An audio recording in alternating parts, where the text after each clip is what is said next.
Third area I'd encourage you to think about when you're coming up with strategies to manage irritability is communication, talking to other people. Now, as we've already thought about, irritability tends to show up when other people are involved. It has the biggest impact on our social relationships. And therefore, if we're going to manage it, then it has to be managed with others helping. So again, thinking about that glass analogy, I would ask you to ask yourself, do the people around me know when my glass is full?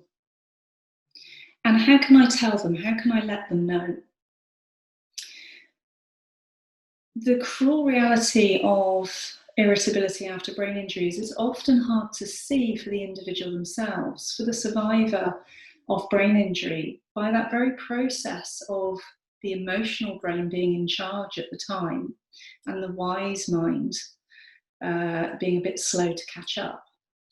The individual themselves may not be aware that they are becoming irritable and that is starting to show up. So does the individual understand that their glass is full? And how can the people around them tell them that it's getting full without worrying that that may in itself be a trigger for irritability? Because that's often the cycle that families and friends can get into, is they notice it's happening, but they don't want to say anything because in the very act of doing that, it can trigger the irritability. And that's why communication is so important, to talk about it before it happens and to agree together a way forward, a way of managing this when irritability shows up.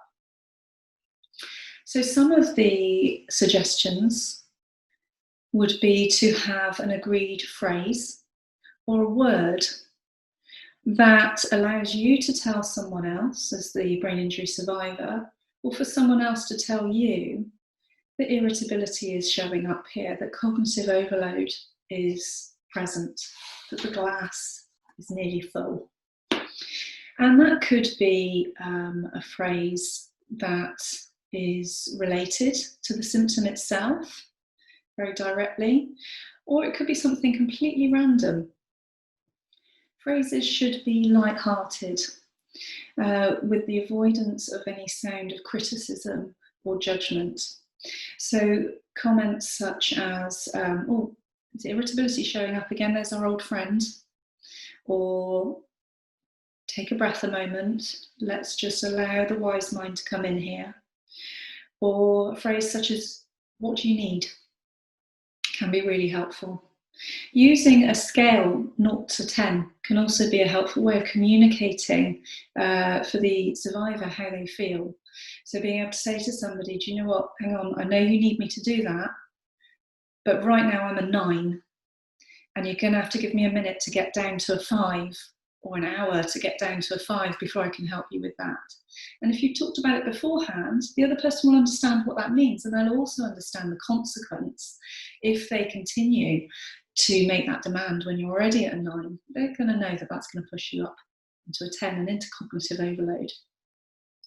Or you may want to use a word that's completely unrelated. Some couples that I've worked with, some families that I've worked with, use an utterly random word like pineapple or basket to break the cycle that they're getting into when irritability is starting to show up. Often using a humorous word can be quite useful, something that makes you laugh or takes you back to a time that was funny, an in-joke or a family joke. And it can just help to break that tension. And what we're doing there is, essentially what we're doing is we're pressing pause. We're saying, okay, irritability is showing up here. The emotional mind is taking over and not in a helpful way. We need to press pause and allow those systems time to get back into balance so that emotional mind and wise mind can talk to each other. And then the individual will be able to produce a response that they don't later regret or doesn't cause difficulty within the relationships. And it's important to recognise that that is as much the responsibility of the other person in the relationship as well.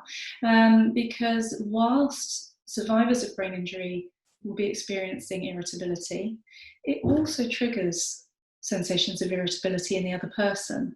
And so they have a responsibility to also manage their emotional mind and their wise mind, and to follow the same strategies that we've talked about here.